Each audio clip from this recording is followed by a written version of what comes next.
বিএনপির ভারপ্রাপ্ত চেয়ারম্যানের বিরুদ্ধে জাতীয় প্রেস ক্লাবের সভাপতি কর্তৃক রাজনৈতিক উদ্দেশ্য প্রণীত বিবৃতির প্রতিবাদে ৯০-এর ডাকসু সর্বদলীয় ছাত্রকে নেতৃত্বের সংবাদ সম্মেলন।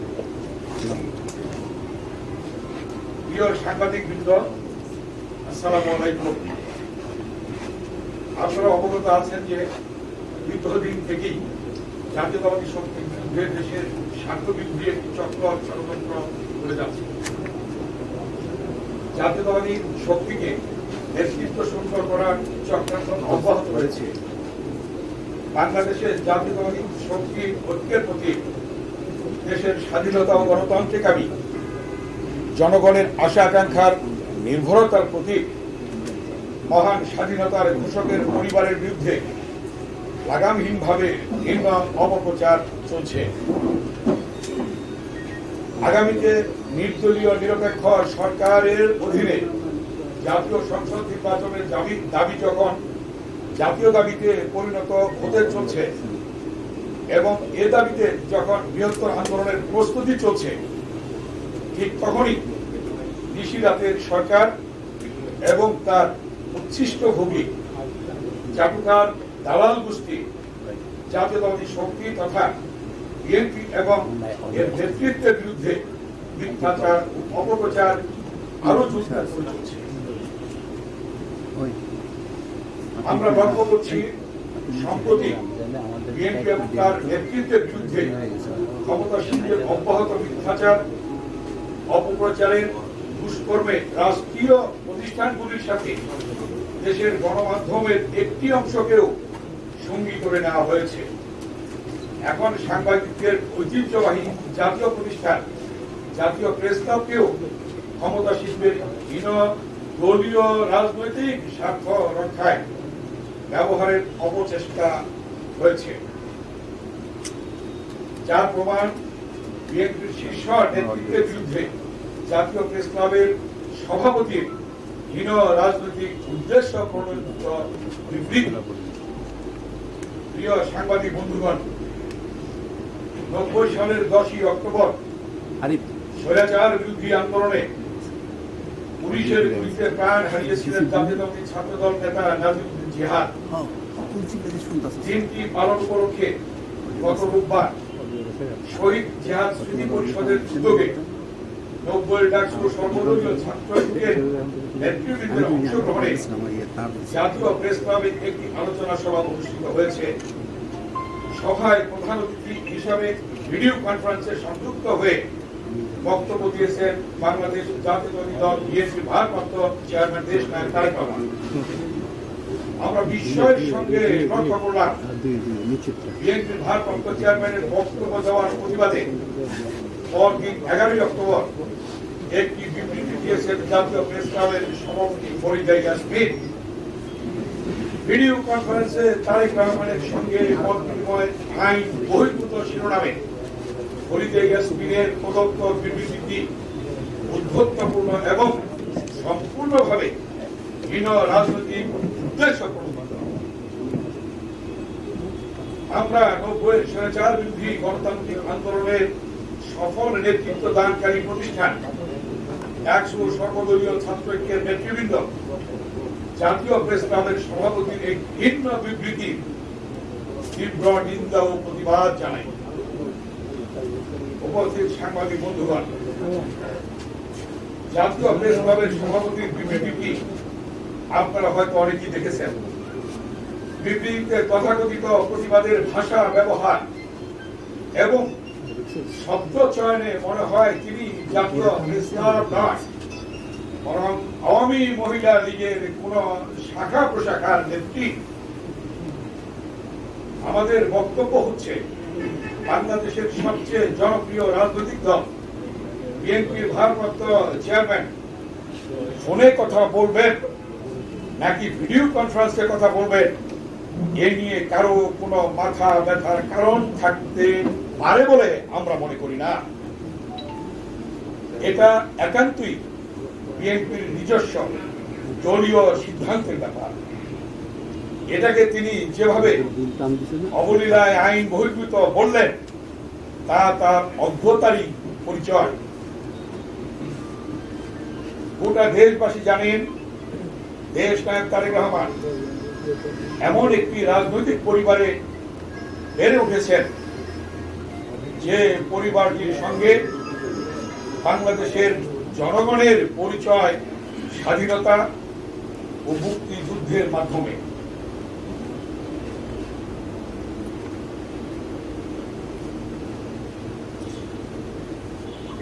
জনাব তারেক রহমানের পিতা হলেন শহীদ প্রেসিডেন্ট জিয়াউর রহমান বীরুত্তম, যিনি বাংলাদেশের মহান স্বাধীনতার ঘোষক,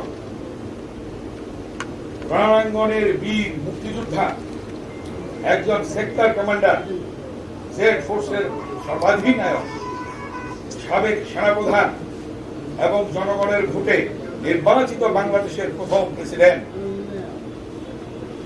দেশনায়ক তারেক রহমানের মা দেশনেত্রী বেগম খালেদা জিয়া স্বৈরাচার বিরোধী গণতান্ত্রিক আন্দোলনের আপসী নেত্রী, যিনি নিশিরাতের সরকারের নয় জনগণের প্রত্যক্ষ ভোটে নির্বাচিত একজন প্রধানমন্ত্রী হিসাবে 3 মেয়াদে দেশ পরিচালনা করেছেন। ব্যক্তিগতভাবে তিনি বাংলাদেশের সবচেয়ে জনপ্রিয় রাজনৈতিক নেত্রী, যিনি কখনোই কোন নির্বাচনে পরাজিত হন নাই।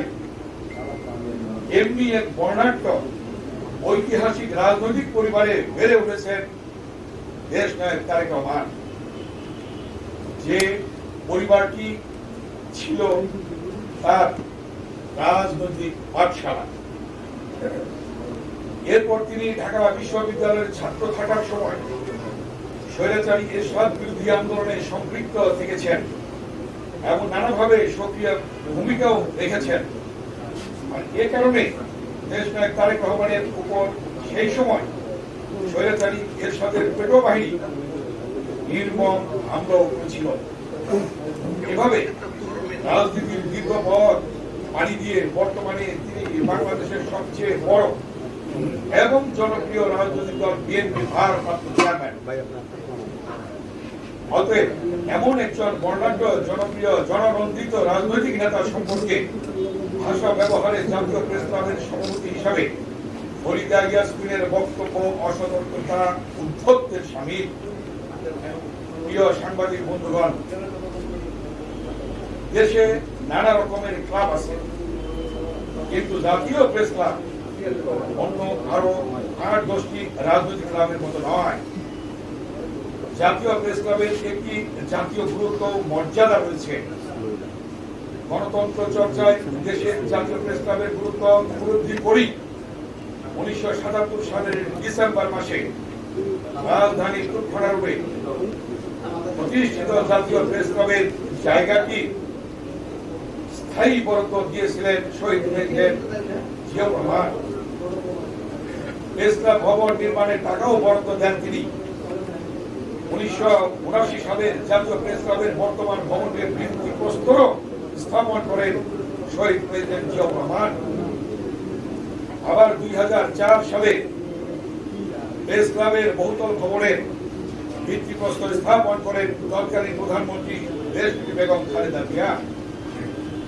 গণতন্ত্র চর্চায় প্রেস ক্লাবের জাতীয় গুরুত্বের বিবেচনাতেই এসব উদ্যোগ নেওয়া হয়েছিল। সুতরাং জাতীয় প্রেস ক্লাব হবে বহুমত বহু পথের মানুষের মিলন কেন্দ্র, মুক্ত চিন্তা ও স্বাধীন মত প্রকাশের নির্ভরযোগ্য অঙ্গন। আমাদের জাতীয় জীবনের নানা গুরুত্বপূর্ণ অধ্যায়ে জাতীয় প্রেস ক্লাব সবসময় ঐতিহাসিক ভূমিকা পালন করেছে। স্বাধীনতা, গণতন্ত্র ও জনগণের ন্যায়সঙ্গত অধিকার প্রতিষ্ঠার প্রতিটি আন্দোলনে জাতীয় প্রেস ক্লাব ছিল আন্দোলনকারীদের জন্য নির্ভরযোগ্য স্থান। অথচ আজ আমরা গভীর উদ্বেগের সাথে লক্ষ্য করছি একটি মহল জাতীয় প্রেস ক্লাবকে ক্ষমতাসীনদের একটি কল্পিবাহক প্রতিষ্ঠানে পরিণত করার অপচেষ্টায় লিপ্ত, যা দেশের আবহাওয়ার বিবেকবান মানুষকে চরমভাবে হতাশ করছে। একজন রাজনীতিবিদের বিরুদ্ধে কোন মামলা হওয়া কিংবা মামলা রায় হলেই তিনি জাতীয় প্রেস ক্লাবে আসতে পারবেন না কিংবা জাতীয় প্রেস ক্লাবে ভিডিও কনফারেন্সেও কথা বলতে পারবেন না, এটা কোনো মতেই গ্রহণযোগ্য নয়। বরং দোষী কিংবা নির্দোষী, পক্ষ কিংবা বিপক্ষ যে কোনো ব্যক্তি প্রেস ক্লাবে আসবেন, তাদের মতামত ব্যক্ত করবেন, বক্তব্য তুলে ধরবেন, এটাই নীতি। দীর্ঘদিন ধরে জাতীয় প্রেস ক্লাব এই নীতি অনুসরণ করে আসছে। এটাই একটি সভ্য সমাজের নীতি। এই বৈশিষ্ট্যের কারণেই প্রেস ক্লাব আলাদা গুরুত্ব ও মর্যাদা বহন করে। কিন্তু প্রেস ক্লাবের সভাপতির প্রদত্ত বিবৃতির ধরন দেখে মনে হয় তিনি সাংবাদিক সমাজের প্রতিনিধিত্ব না করে জাতীয় প্রেস ক্লাবে ইসিরাতের সরকারের বসিয়ে দেওয়া একজন বেতনভুক্ত প্রশাসক। উপস্থিত সাংবাদিক বন্ধুগণ, প্রতিপক্ষ রাজনীতিবিদের বিরুদ্ধে ক্ষমতাসীনদের হামলা মামলা নতুন কিছু নয়। কখনো পেশি শক্তি ব্যবহার করে, কখনো বা আইন আদালতকে ব্যবহার করে প্রতিপক্ষ রাজনীতিবিদদের দমিয়ে রাখার অপচেষ্টায় ইতিহাসও নতুন নয়। প্রতিপক্ষ রাজনৈতিক শক্তিকে ঘায়েল করার জন্য মিথ্যে মামলা দায়ের, আদালত কিংবা আইন শৃঙ্খলা বাহিনী ব্যবহার বিশ্বের দেশে দেশে সকল স্বৈরাচারী সরকারের বৈশিষ্ট্য। এটি যেমন পাকিস্তান আমলে সত্য ছিল, স্বাধীন বাংলাদেশের স্বৈরাচারী এরশাদ কিংবা বর্তমান সরকারের আমলেও তেমনি ভাবে সত্য। সুতরাং একজন রাজনীতিবিদের বিরুদ্ধে মামলা দায় অথবা সরকারি কারণে তার অধিকার কখনোই বাতিল হয়ে যায় না। এ কারণেই আমরা দেখতে পাই 2000 সালে তৎকালীন প্রধান বিচারপতির সভাপতিত্বে উচ্চ আদালতের 4 বেঞ্চের পর্যবেক্ষণে শেখ হাসিনাকে রং হেডেড ম্যান হিসাবে উল্লেখ করা এবং মঈনুদ্দিন ফখরুদ্দিনের অসাংবিধানিক সরকারের আমলে পররাষ্ট্র মন্ত্রণালয় থেকে শেখ হাসিনাকে দেশের জন্য ক্ষতিকারক হিসাবে মন্তব্য করা হলেও শেখ হাসিনার রাজনৈতিক দায়িত্ব পালনে তার কোন প্রতিবন্ধকতা তৈরি করেনি। এমনকি পাকিস্তান আমলে মরহুম শেখ মুজিবুর রহমান এবং তার একজন সহযোগী আবু নাসেরের বিরুদ্ধে একটি অভিযোগে ওই সময় দুর্নীতি দমন আইন 1947 বিধির 5(2) ধারায় মামলা হয়েছিল। 1960 সালে এই মামলা রায়ে মরহুম শেখ মুজিবুর রহমানকে 2 বছরের কারাদণ্ড এবং 5,000 টাকা জরিমানা, অনাদায়ে আরো 6 মাসের কারাদণ্ড দেওয়া হয়েছিল। এই মামলায় শেখ মুজিবুর রহমানকে কারাগারেও যেতে হয়েছিল। এখন প্রশ্ন করা যেতে পারে, ওই রায়ের কারণে কি তার রাজনৈতিক সামাজিক জীবন শেষ হয়ে গিয়েছিল? প্রেস ক্লাবে তার প্রবেশাধিকার নিয়ে কেউ কখনো কোন প্রশ্ন উত্থাপন করেছিল? মরহুম শেখ মুজিবুর রহমানের বিরুদ্ধে আগরতলা মামলাও হয়েছিল। সেটি আখ্যায়িত হয়েছিল আগরতলা ষড়যন্ত্র মামলা নামে। সুতরাং রাজনীতিবিদের বিরুদ্ধে মামলা দিয়ে জমিয়ে রাখবার অপকৌশল নতুন নয়। বাস্তবতা হচ্ছে স্বৈরাচার কর্তৃক জেল, জুলুম, হুলিয়া সহ সকল আপদ বিপদের ঝুঁকি মাথায় নিয়ে রাজনীতিবিদরা দেশ এবং জনগণের স্বার্থে রাজনীতি করে থাকেন। বিএনপির ভারপ্রাপ্ত চেয়ারম্যান তারেক রহমানও তার ব্যতিক্রম নন। বর্তমানেও 1/11 পরবর্তী সময় থেকে এখনো অবধি তিনি দেশ বিরোধী প্রতিহিংসা পরায়ণ একটি রাজনৈতিক অপশক্তিকে মোকাবেলা করে চলছেন। এটাই প্রকৃত বাস্তবতা। সুতরাং রাজনীতিবিদদের বিরুদ্ধে দায়ের করা মামলাকে ক্ষমতাসীনরা তাদের হীন রাজনৈতিক স্বার্থে ব্যবহার করে ফায়দা হাসিলের চেষ্টা করতে পারে।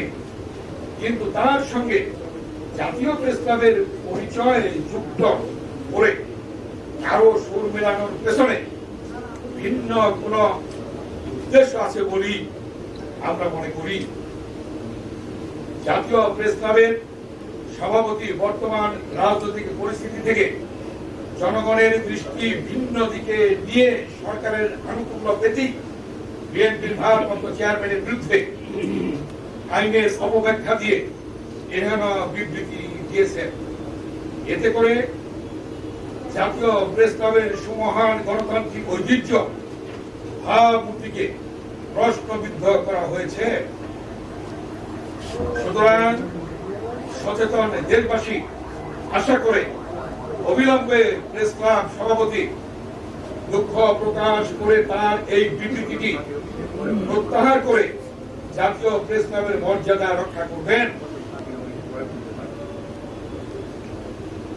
একই সাথে দেশের সাংবাদিক সমাজকে আহ্বান জানাচ্ছি, জাতীয় প্রেস ক্লাব তথা গণমাধ্যম জগৎকে ঘিরে ফরিদে ইয়াসমিন গং তথা সরকারের হীন রাজনৈতিক এজেন্ডা বাস্তবায়নের অশুভ চক্রান্ত রুখে দাঁড়ান।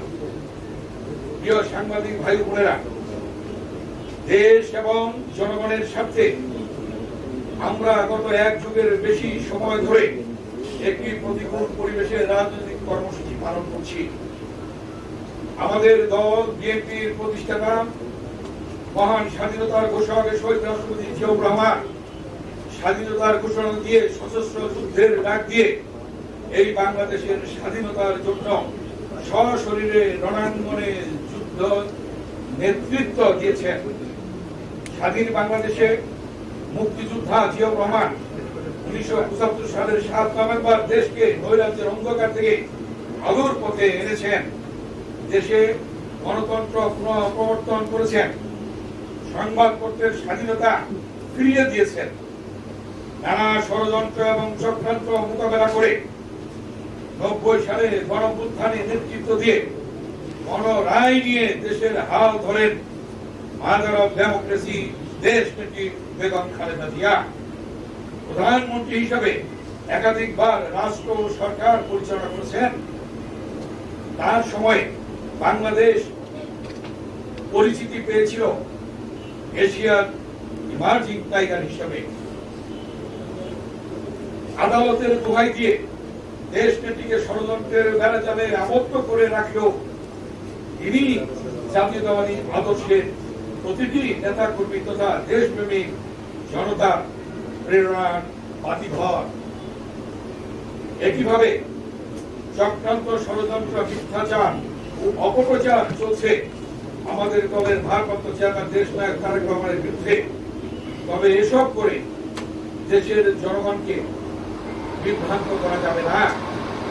যে আদালত ব্যবস্থায় দেশের প্রধান বিচারপতিকে বন্ধকের নলের মুখে চ্যাং দোলা করে বিদেশ পাঠিয়ে দেওয়া হয়, নিম্ন আদালতের রায় সরকার অনুকূলে না যাওয়ার কারণে ওই আদালতের বিচারক প্রাণ বাঁচাতে দেশ ছাড়তে বাধ্য হন, সেই আদালত ব্যবস্থার রায়ের দোহাই দিয়ে জননেতা দেশ নায়ক তারেক রহমানের জনপ্রিয়তার অগ্রযাত্রাকে থামানো যাবে না। অচিরেই জনগণ এর প্রমাণ দেবে ইনশাআল্লাহ। প্রিয় সাংবাদিক বন্ধুগণ, গতকাল 11 অক্টোবর জাতীয় প্রেস ক্লাবের ব্যবস্থাপনা কমিটির বৈঠকের সিদ্ধান্ত নিশ্চয়ই আপনারা অবগত হয়েছেন।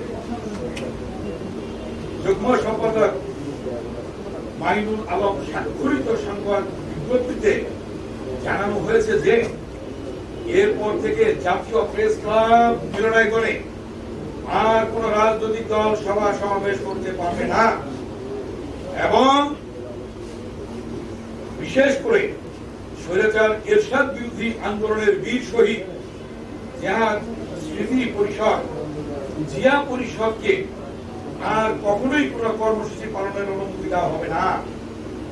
গতকালের এই সিদ্ধান্তে গোটা দেশবাসীর সাথে আমরা গভীরভাবে ব্যথিত ও ক্ষুব্ধ হয়েছি।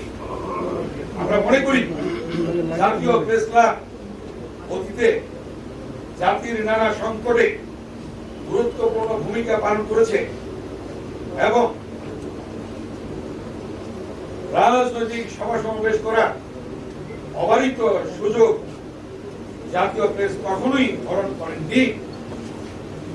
জাতীয় প্রেস ক্লাবের বর্তমান ব্যবস্থাপনা কমিটি এই ধরনের সিদ্ধান্ত গ্রহণ করে প্রেস ক্লাবের গণতান্ত্রিক রাজনৈতিক ঐতিহ্যকে যেমন ভুলুণ্ঠিত করল, তেমনি একইভাবে বর্তমান স্বৈরাচারী গণতন্ত্র হত্যাকারী বিনা ভোটের নিষিদ্ধাজ্ঞের সরকারের রাজনীতি গণতন্ত্র মত প্রকাশের স্বাধীনতা বিরোধী ভিন্ন তৎপরতা কি সহযোগিতা করল। দেশের সকল গণতান্ত্রিক শক্তির পক্ষ থেকে এই সিদ্ধান্ত অবিলম্বে প্রত্যাহার করার জন্য আমরা আহ্বান জানাচ্ছি। আজকে প্রিয় সাংবাদিক বন্ধুগণ, আপনারা জানেন ইতিমধ্যেই আমাদের দল ঘোষণা দিয়েছে আগামী জাতীয় নির্বাচন হতে হবে নির্বাচনকালীন নিরপেক্ষ সরকারের অধীনে। 2014 সাল কিংবা 2018 সালের মতো জনগণের ভোটাধিকার নিয়ে আর জুট চুরি ডাকাতি প্রতারণা করতে দেওয়া হবে না। জনদাবি মেনে নিয়ে ক্ষমতা জবরদখলকারী চক্র যদি নির্বাচনকালীন নিরপেক্ষ সরকার ব্যবস্থা মেনে নেয়, তাহলে কি অবাধ সুষ্ঠু নিরপেক্ষ নির্বাচনের মাধ্যমে দেশে বিরাজমান সংকটের সমাধান সম্ভব। অন্যথায় ফয়সালা হবে রাজপথে। আগামী দিনে দেশের জনগণ ভোটের অধিকার ফিরে পাবে, জনগণ ভোট দিয়ে পছন্দ মতো সরকার গঠনের সুযোগ পাবে এবং ৭১-এর মুক্তিযুদ্ধ ও ৯০-এর চেতনা মতো একটি গণতান্ত্রিক বাংলাদেশ দেখবে এমন প্রত্যাশা রেখে আজকে আমি আমার বক্তব্য এখানে শেষ করছি। আপনাদের সকলকে ধন্যবাদ। ৯০ ডাকসু সর্বদলীয় ছাত্র ঐক্যের নেতৃত্বের পক্ষে আমি এই বক্তব্য আজকে আপনাদের সামনে তুলে ধরলাম। ধন্যবাদ আপনাকে। অনেকক্ষণ অনেক কষ্ট করে আপনারা এখানে বসে আজকে আমাদের এই সংবাদ সম্মেলনটি সফল করেছেন। আপনাদের ঐতিহাসিক এই ইলেকট্রনিক আর প্রিন্ট মিডিয়ার মাধ্যমে সারা দেশবাসী জানবে, সারা বিশ্ব জানবে। অতএব আমাদের বক্তব্যগুলি যদি আপনারা যত্ন সহকারে তুলে ধরেন, জাতির জন্য উপকার হবে, দেশের জন্য উপকার হবে, মানুষের জন্য উপকার হবে এবং সারা পৃথিবীর জনগণ যে যেখানে রয়েছে তাদের জন্য উপকার হবে। ধন্যবাদ প্রিয় সাংবাদিক বন্ধু।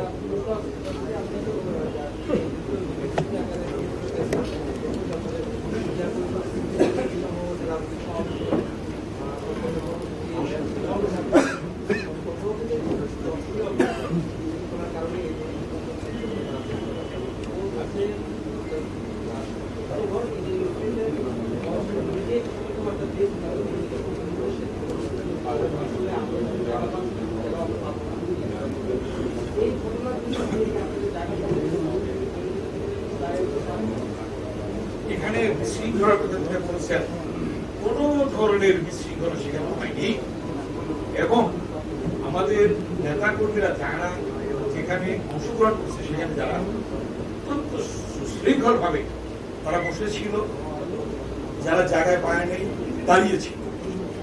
যে বিশৃঙ্খলার কথা বলা হয়েছে এটা সঠিক নয়, কারণ তাদের উদ্দেশ্য লক্ষ্যকে আজকে বাস্তবে রূপ দেওয়ার জন্য তারা এই পরিস্থিতিটি তৈরি করে এভাবে তারা আজকে নিষেধাজ্ঞা জারি করছেন। রাজনৈতিক দল এবং বিএনপি, জিয়া পরিষদ এবং স্বৈরাচার বিরোধী গণতান্ত্রিক আন্দোলনে যে শহীদ জিহাদ গুলিবিদ্ধ হয়েছিল, মারা গিয়েছিল, শহীদ হয়েছিল, তার লাশ সর্বদলীয় ছাত্র ঐক্যের নেতৃত্ব অমর্ত্য বাংলার পাদদেশে রেখে শপথ গ্রহণ করছিল। সেই শহীদ জিহাদের কেউ আজকে অস্ত্রত্যাগ করছে। অতএব একটি কথা আগেও দেখেছেন, স্বৈরাচারী এরশাদ এবং বর্তমান স্বৈরাচারী সরকার একই সুরে একইভাবে তারা একই সুরে কথা বলছে।